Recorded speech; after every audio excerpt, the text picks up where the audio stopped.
various representatives. So Terafab is a joint venture between SpaceX, which owns xAI, and Tesla to build chip manufacturing at unprecedented scale. Yeah. And in recent weeks, they have gone out to these key suppliers in the chip manufacturing process and said, quote us, tell us how quickly you could get us the machines, because it's a multi-machine process from different providers. If you move more quickly, we'll pay for it. If you give us priority access, we'll pay for it. And the names that we know they've spoken to are Applied Materials, Lam Research, and Tokyo Electron, as you note. And you know, the kind of key piece of information is that there's this date of 2029. You know, a fab takes a very long time to build, 2-3 years, even if it's a little pilot line, which we can get into, and then 2 years to ramp. But our understanding is that the brief from the Terafab side to its supply chain is we want to get going in 2029. Gives you a sense of the reality of how this project moves. Go to the pilot line and also just what the semiconductor industry at large, who have been doing this for a long time, are saying or thinking. Yeah, so what Elon Musk has outlined is that, you know, the scale of Terafab, a terawatt of compute capacity, that's a measure of the compute performance that the chips that are output from the eventual facility would be capable of. They just can't do that quickly. That will take time, years and years and years. But what they can do is leverage Tesla's existing footprint in Texas and do a pilot line, you know, test how that would work. Semiconductors come in different buckets. You have logic chips, GPUs, CPUs that run processors. You have memory chips. And then you have the packaging, which is where you take the wafer and put it into chip form. All of those around the world, be it TSMC or Samsung, happen in different buildings, basically. What's unique about Terafab is they're proposing to do it all under one roof. So the pilot line in Texas, smaller scale, 3,000 wafers per month, which is nothing in the context of global capacity right now. That's not how you do it. And so it's going to be interesting to see how they do it. And that's what we tried to do with the story, you know, explain how they're getting going with this. And they are. You should be happy. Well, if they can pull it off, who's at risk? Because there are a lot of people who are skeptical that this can actually So work. It's not necessarily who's at risk. What Elon Musk has argued is that they already work with TSMC, the global leader in chip manufacturing. They already work with Samsung. But those two companies cannot meet Tesla or SpaceX's demand in aggregate. So he's saying, in addition to that supply, the relationships continue.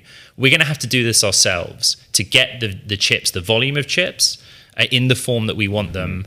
And that is the kind of crux of what Terafab's about. It's not really about competing with TSMC or Samsung for a third-party customer's attentions or business.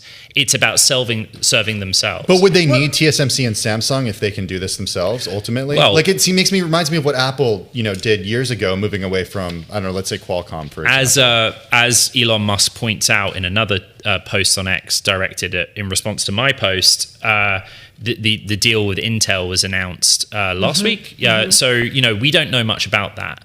Intel said that it would help refactor. That is where you redesign and look at the technology used in the chip itself and the manufacturing process. But in our reporting, what's new, I understand that Terafab went to Samsung.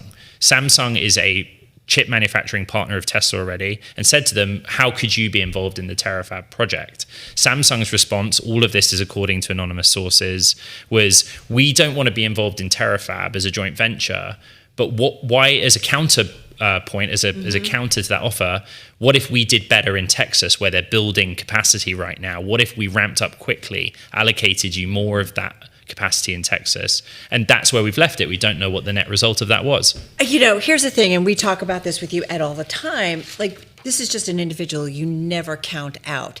In reporting Correct. this out, and I'm thinking about our audience, kind of where are you or where are we as you continue to kind of follow this? It could go either way, be an incredible success here for Elon, or... Yeah, so you know, to the point that Elon Musk is making in those posts on X, he went through a lot of this in great detail in a multi-hour presentation.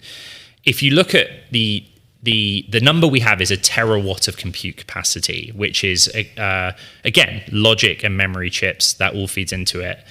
If you do the math on it, you are talking like literally from the right now to the end of the project where it exists at that scale, you are talking not billions or tens of billions, you're talking like $1 trillion or trillions of dollars of capital investment to buy the machinery and all of the associated supply chain. TSMC manages a supplier base of 3,000 suppliers.